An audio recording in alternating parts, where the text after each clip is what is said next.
बहुत बहुत स्वागत आपका बच्चों एक बार फिर से लर्निंग लैंग्वेज में। आज हम सीखेंगे यहाँ अकारांत पुल्लिंग शब्द रूप के फॉर्मेट और उससे हर पुल्लिंग शब्द का आपको शब्द रूप बनाना हम सीखेंगे। तो चलिए शुरू करते हैं। अकारांत पुल्लिंग शब्द रूप की टेबल सबसे पहले हमको उसका फॉर्मेट समझना होगा। तो सबसे पहले तो ये जानते हैं कि किसी भी शब्द रूप में या किसी भी संज्ञा शब्द के 3 वचन होते हैं। तो उस 3 वचन के अनुरूप हमने यहाँ पे सबसे पहले पेन ले लेती हूँ मैं।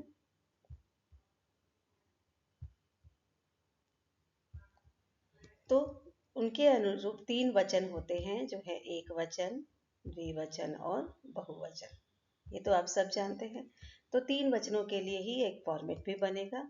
इसमें 8 विभक्तियां होती हैं जो अलग अलग प्रेपोजिशंस शो करती हैं, जो हम सीखेंगे। लेकिन पहले इतना जानें कि 8 विभक्तियां होती हैं जो क्रमशः प्रथमा, द्वितीया, तृतीया, चतुर्थी, पंचमी, षष्ठी, सप्तमी और संबोधन होती है। तो कुल मिला के आपको इतना जानना है कि आपको फोर वर्टिकल लाइंस और 9 हॉरिजेंटल लाइंस ड्रॉ करनी होती है एक टेबल में, जिसमें पहली लाइन में विभक्ति और वचन लिखाएंगे और पहली हॉरिजॉन्टल लाइन में आप लिखोगे विभक्ति और वचन, और वर्टिकल कॉलम्स में आप लिखोगे पहले कॉलम में विभक्तियों के 8 रूप जो है प्रथमा, द्वितीया, तृतीया, चतुर्थी, पंचमी, षष्ठी, सप्तमी और संबोधन। ये तो आपको हर फॉर्मेट के लिए, हर शब्द रूप के लिए, हर टेबल के लिए बहुत ज़रूरी है। ओके, तो ये चाहे पुल्लिंग शब्द हो, चाहे स्त्रीलिंग शब्द, चाहे नपुंसकलिंग शब्द, हर किसी के लिए ये ज़रूरी है। तो ये तो एक रेगुलर फॉर्मेट हो गया जो आपको करना है। उसके बाद हम आते हैं मूल शब्द के फॉर्मेट पे। तो एक वचन, द्विवचन और बहुवचन वाले फॉर्मेट। तो इसमें फॉर्मेट कैसे स्टार्ट होता है? बहुत इजी ट्रिक है याद करने की। या तो हम ऐसे कर ले, अह औ आह, अम औ आन, इन आभ्यम एह, आय आभ्यम एभ्यः, आत आभ्यम एभ्यः, अस्य योः आनाम, ए योः एषु, हे अ, हे औ, हे आ। या तो एक ये ट्रिक है, या आप इसको वर्टिकली भी लर्न कर सकते हैं। अह अम एण आय आत अस्य ए हे अ, अह अम एण आय आत अस्य ए हे अ। ऐसे ही द्विवचन, ओ औ औ औ आभ्याम आभ्याम आभ्याम, योः योः हे औ, औ औ आभ्याम आभ्याम आभ्याम, योः योः हे औ। और बहुवचन के लिए अह आन एह, एभ्यः एभ्यः आनाम, एषु हे आह। एक बार ये सुनने में बहुत डिफिकल्ट लग रहा है, लेकिन एक बार आपने इसको लर्न कर लिया तो फिर आप सारे शब्द रूप बहुत इजीली कर सकते हैं। चलिए अब इसी फॉर्मेट पे हम राम शब्द को बैठा करके देखते हैं। ये हमारा फॉर्मेट के साथ राम शब्द रूप। जो भी फॉर्मेट हमने पहले पढ़ा था उसके सबके पहले हमने राम मूल शब्द को ऐड कर दिया है। तो राम प्लस अह, राम प्लस औ, राम प्लस आहा। द्वितीय विभक्ति में राम प्लस अम, राम प्लस औ, राम प्लस आन। तृतीया राम प्लस एण, राम प्लस आभ्याम, राम प्लस एह। चतुर्थी राम प्लस आय, राम प्लस आभ्याम, राम प्लस एभ्यः। पंचमी राम प्लस आत, राम प्लस आभ्याम, राम प्लस एभ्यः। षष्ठी राम प्लस अस्य, राम प्लस योः, राम प्लस आनाम। सप्तमी राम प्लस ए, राम प्लस योः, राम प्लस एषु। और सप्तमी संबोधन में हे राम औ, हे राम आहा। चलिए अब इसको शब्द रूप के समझते हैं। यह है राम शब्द रूप। जब हमने फॉर्मेट ऐड कर दिए तो वो किस तरह से आ जाएंगे? इस तरह से आ जाएंगे।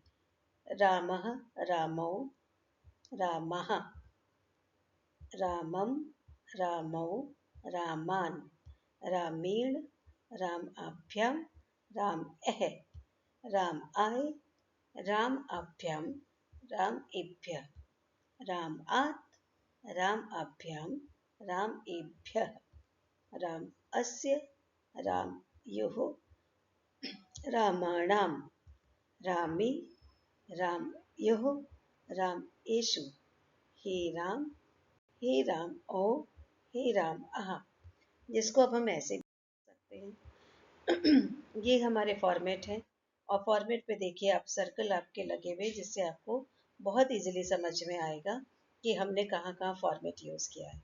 फॉर्मेट के अलावा राम शब्द रूप, राम के मूल शब्द अलग से आपको विजिबल होंगे। तो इस तरह से बहुत इजी वे में हम शब्द रूप का फॉर्मेशन कर सकते हैं। चलिए अब इसी तरह से देखते हैं हम एक और शब्द रूप। उसके लिए वापस ये फॉर्मेट जो आपने अभी पढ़ा, अब इसी फॉर्मेट के हिसाब से अब हम बालक, तो उसी फॉर्मेट के अनुसार ये है बालक के शब्द रूप। बालक सारे फॉर्मेट में हम वापस अगर बालक जोड़ देते हैं राम की जगह तो हमारा बालक शब्द रूप तैयार हो जाता है।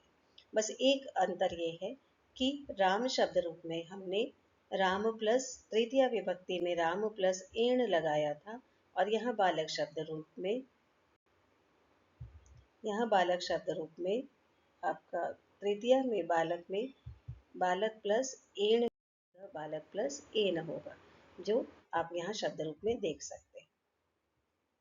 तो अब हमारा कंप्लीट बालक शब्द रूप क्या होगा? बालकः बालकौ बालकाः बालकं बालकौ बालकान् बालकेन बालकाभ्यां बालकैः बालकाय बालकाभ्यां बालकेभ्यः बालकात् बालकाभ्यां बालकेभ्यः बालकस्य बालकयोः बालकानां बालके बालकयोः बालकेषु हे बालक हे बालकौ हे बालका। इसी तरह बहुत सारे स्त्री पुल्लिंग शब्दों के शब्द बना सकते हैं with one simple easy format. वो शब्द कौन कौन से हैं? छात्र, ग्रंथ, अश्व, सर्प, वृक्ष, पुत्र, पुत्र, मृग, बालक, पुरुष, गज, ध्वज, नर, ग्राम, नृप, उष्ट्र, कपोत, काक, खग, खर, घोटक, मयूर, मशक, वानर, जनक, गोधूम, चणक, माश, सर्प, कूप, तड़ाग, मनुष्य, मयूर, नाग, सिंह, खग, पाद, कुक्कुर, व्याघ्र, इंद्र, गणेश, जनक, कर, अश्व, सेवक, चंद्र, ईश्वर, अध्यापक, ये और इसके जैसे अनेक अकारण शब्दों के रूप इसी तरह से चलेंगे। तो देखा बच्चों आप लोगों ने एक सिंपल फॉर्मेट से हमें कितने सारे अकारण संज्ञा शब्दों के फॉर्मेट बना सकते हैं, उनके शब्द रूप हम खुद से बना के लिख सकते हैं। तो आशा है आज का ये पाठ बहुत पसंद आया होगा और बहुत अच्छे से समझ में आया होगा। फिर भी अगर किसी तरह की क्वेरी है you can ask without any hesitation, you can comment also. Thank you for watching, keep watching the channel learning language.